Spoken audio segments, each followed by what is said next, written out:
ஒரு கிளாஸ் ரஸ்னா, ஒரு சிப், அவ்வளவுதான். உடனே சைல்ட்ஹுட் மெமரிஸ் எல்லாம் ஞாபகத்துக்கு வந்துடும். அந்த ஆரஞ்சு கலர், அந்த ஸ்வீட் டேஸ்ட், அந்த ஃபேமஸ் அட்வர்டைஸ்மெண்ட். ராஸ்னான்னு சொன்னாலே ஒரு ஜெனரேஷனுக்கு சம்மர் மெமரிஸ் தான் நினைவுக்கு வரும். ஆனால் ஒரு சிம்பிள் ட்ரிங்க் மிக்ஸ் எப்படி இந்தியா முழுக்க ஃபேமஸ் ஆச்சு? பெரிய சாஃப்ட் ட்ரிங்க் பிராண்ட்ஸ் இருந்த காலத்தில் ரஸ்னா எப்படி தனக்குன்னு ஒரு இடத்தை பிடிச்சது? அதை விட இன்ட்ரெஸ்டிங், இத்தனை வருஷம் கழிச்சும் ரஸ்னா இன்னும் நம்ம நினைவில் ஏன் இருக்குது? இதுக்கு பின்னாடி ஒரு சிம்பிள் ப்ராடக்ட் மட்டும் இல்லை, smart business strategy, powerful marketing, ஒரு முழு ஜெனரேஷன் டார்கெட் பண்ணிய அட்வர்டைசிங் எல்லாமே இருக்குது. வாங்க, ரஸ்னா எப்படி இந்தியாவின் ஐகானிக் சம்மர் ட்ரிங்க் ஆனது என்று பார்க்கலாம். ரஸ்னா ஸ்டோரி ஆரம்பிக்கிறது குஜராத்தில். இந்த பிராண்ட் ஆரம்பத்தில் இப்போது நம்ம பார்க்குற மாதிரி ஒரு பெரிய ஹவுஸ் ஹோல்ட் நேம் கிடையாது. அப்போது இந்தியாவில் சாஃப்ட் ட்ரிங்க்ஸ் இருந்துச்சு. ஆனால் பாட்டில் ட்ரிங்க்ஸ் தினமும் வாங்கி குடிக்கிறது எல்லாருக்கும் ப்ராக்டிக்கலாக இருக்காது. குறிப்பாக பெரிய ஃபேமிலி இருந்தால் செலவு அதிகம். இந்த ப்ராப்ளம்க்கு ரஸ்னா ஒரு ரொம்ப சிம்பிள் சொல்யூஷன் கொண்டு வந்தது. ஒரு கான்சென்ட்ரேட் பேக்கெட், அதில் தண்ணீர் சேர்க்கணும், சர்க்கரை சேர்க்கணும், அவ்வளவுதான். வீட்டில் நிறைய கிளாஸஸ் ட்ரிங்க் தயாராகிடும். இதுதான் ரஸ்னாவோட பிக்கெஸ்ட் அட்வான்டேஜ். குறைந்த செலவு, அதிக குவான்டிட்டி, வீட்டில் ஈஸியாக ப்ரிப்பேர் பண்ணலாம். இதனால் மிடில் கிளாஸ் ஃபேமிலிஸ் மத்தியில் ரஸ்னா வேகமாக பாப்புலர் ஆக ஆரம்பிச்சது. ஆனால் ப்ராடக்ட் மட்டும் இருந்தால் ஒரு பிராண்ட் இவ்வளவு பெரிய அளவுக்கு போகாது. ரஸ்னாவை இந்தியா முழுக்க கொண்டு போனதில் அட்வர்டைஸிங்க்கு ரொம்ப பெரிய ரோல் இருந்தது.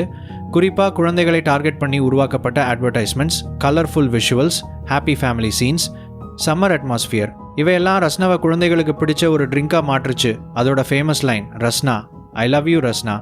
இந்த லைன் ஒரு ஜெனரேஷன் முழுக்க மைண்டில் பதிஞ்சிடுச்சு. அந்த காலத்தில் டெலிவிஷன் வீடுகளில் முக்கியமான என்டர்டெயின்மெண்ட் சோர்ஸ் டிவியில் ரஸ்னா அட்வர்டைஸ்மெண்ட் வந்தால் குழந்தைகள் உடனே கவனிப்பாங்க. இதுதான் ஒரு ஸ்மார்ட் மார்க்கெட்டிங் ஸ்ட்ராட்டஜி. யார் ப்ராடக்ட் குடிக்கிறாங்களோ அவர்களையே மட்டும் டார்கெட் பண்ணாமல் அந்த ப்ராடக்ட் வாங்க சொல்லுற அளவுக்கு இன்ஃப்ளூயன்ஸ் பண்ணக்கூடிய குழந்தைகளையும் டார்கெட் பண்ணியது. அதனால் ரஸ்னா ஒரு சாதாரண ட்ரிங்க் மிக்ஸில் இருந்து குழந்தைகளோட ஃபேவரட் பிராண்டாக மாற ஆரம்பிச்சது. இங்கே இன்னொரு இன்ட்ரெஸ்டிங் விஷயம் இருக்குது. ராஸ்னா ஒரு பாட்டிலில் ரெடிமேட் ட்ரிங்க் விற்கலை. அதற்கு பதிலாக வீட்டில் தயாரிக்கக்கூடிய ஒரு ட்ரிங்க் எக்ஸ்பீரியன்ஸ் கொடுத்தது. சம்மர் வெக்கேஷனில் வீட்டுக்கு ரிலேட்டிவ்ஸ் வருவாங்க, கசின்ஸ் எல்லாரும் சேர்ந்து இருப்பாங்க. கிச்சனில் ரஸ்னா தயாராகும். பெரிய ஜுகலை ஊற்றி ஃப்ரிட்ஜில் வைப்பாங்க. அதுக்கப்புறம் எல்லாருக்கும் பெரிய கிளாஸில் ரஸ்னா.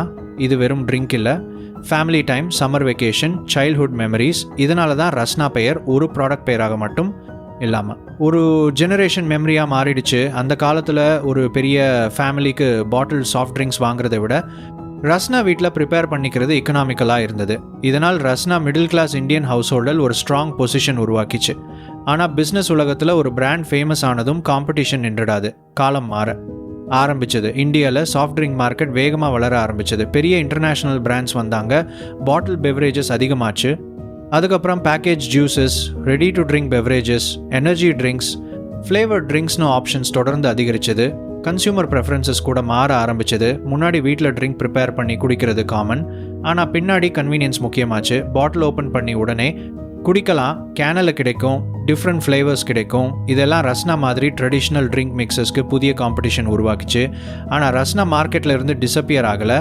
பிராண்ட் தொடர்ந்து ப்ராடக்ட்ஸ் மற்றும் ஃப்ளேவர்ஸில் சேஞ்சஸ் கொண்டு வந்தது. ஆரஞ்சு மட்டும் இல்லாமல் பல ஃப்ளேவர்ஸ் மற்றும் புதிய ட்ரிங்க் ஃபார்மேட்ஸ் அறிமுகப்படுத்தப்பட்டன. மார்க்கெட் எப்படி மாறுதோ அதுக்கு ஏற்ற மாதிரி பிராண்ட் கூட சேஞ்ச் ஆக முயற்சி பண்ணுச்சு. இதுதான் ரஸ்னா ஸ்டோரியில் முக்கியமான விஷயம்.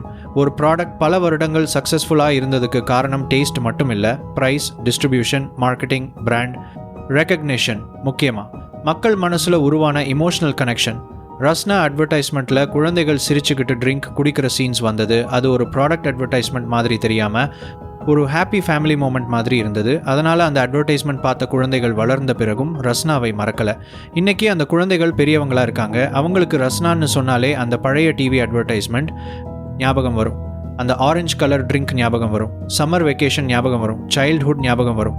இதுதான் ஒரு பிராண்ட்க்கு கிடைக்கக்கூடிய மிகப்பெரிய அட்வான்டேஜ். ஒரு கஸ்டமர் ப்ராடக்ட் வாங்குறது ஒரு விஷயம், ஆனால் அந்த ப்ராடக்ட் ஒரு மெமரியாக மாறுறது அது வேறு லெவல். ரஸ்னா அதை தான் அச்சீவ் பண்ணுச்சு. இன்றைக்கி நம்ம சூப்பர் மார்க்கெட்டில் பார்த்தா ட்ரிங்க்ஸ்க்கு நிறைய சாய்ஸஸ் இருக்குது. சாஃப்ட் ட்ரிங்க்ஸ் இருக்குது, ஜூஸஸ் இருக்குது, இன்ஸ்டன்ட் ட்ரிங்க்ஸ் இருக்குது, ரெடி டு ட்ரிங்க் பெவரேஜஸ் இருக்குது.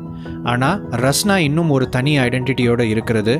ஏன்னா அது ஒரு காலத்தோட மார்க்கெட் ப்ராடக்ட் மட்டும் இல்லை, பல பேரோட சைல்ட்ஹுட்டில் ஒரு பார்ட். ஒரு ஜென்ரேஷனுக்கு சம்மர்னா ரஸ்னா, ஒரு கிளாஸ் ரஸ்னா சைல்ட்ஹுட். அதனால் ரஸ்னா ஸ்டோரி நமக்கு ஒரு முக்கியமான பிஸ்னஸ் லெசன் கூட சொல்லுது.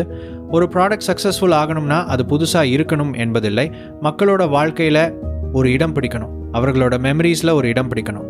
அதை ரஸ்னா ரொம்ப நல்லா பண்ணுச்சு. ஒரு சிம்பிள் ட்ரிங்க் மிக்ஸ், ஒரு அஃபோர்டபுள் ப்ரைஸ், ஒரு பெரிய மார்க்கெட்டிங் ஸ்ட்ராட்டஜி, ஒரு கேட்சி அட்வர்டைஸ்மெண்ட், இதெல்லாம் சேர்ந்து ரஸ்னாவை ஒரு ஐகானிக் இந்தியன் பிராண்டாக மாற்றுச்சு. இன்றைக்கி அந்த பழைய அட்வர்டைஸ்மெண்ட்டில் இருந்த குழந்தைகள் பெரியவங்களாக இருக்கலாம். டெக்னாலஜி மாறிடுச்சு, ட்ரிங்க்ஸ் மார்க்கெட் மாறிடுச்சு, கன்சியூமர் டேஸ்ட் மாறிடுச்சு. ஆனால் ரஸ்னான்னு சொன்ன உடனே ஒரு ஜெனரேஷனுக்கு இன்னும் அந்த சேம் ஃபீலிங் வருது. அதுதான் ஒரு பிராண்ட் வெற்றி பெற்றதுக்கான ரியல் ப்ரூஃப். ரஸ்னா ஒரு ட்ரிங்க் மிக்ஸ் மட்டும் இல்லை, அது ஒரு ஜெனரேஷன். சைல்ட்ஹுட் மெமரி, ஒரு சம்மர் மெமரி, ஒரு இந்தியன் அட்வர்டைசிங் சக்ஸஸ் ஸ்டோரி, ஒரு சிம்பிள் ஐடியா எப்படி பல வருடங்கள் மக்களோட நினைவில் இருக்க முடியும் என்பதற்கான ஒரு பர்ஃபெக்ட் எக்ஸாம்பிள்.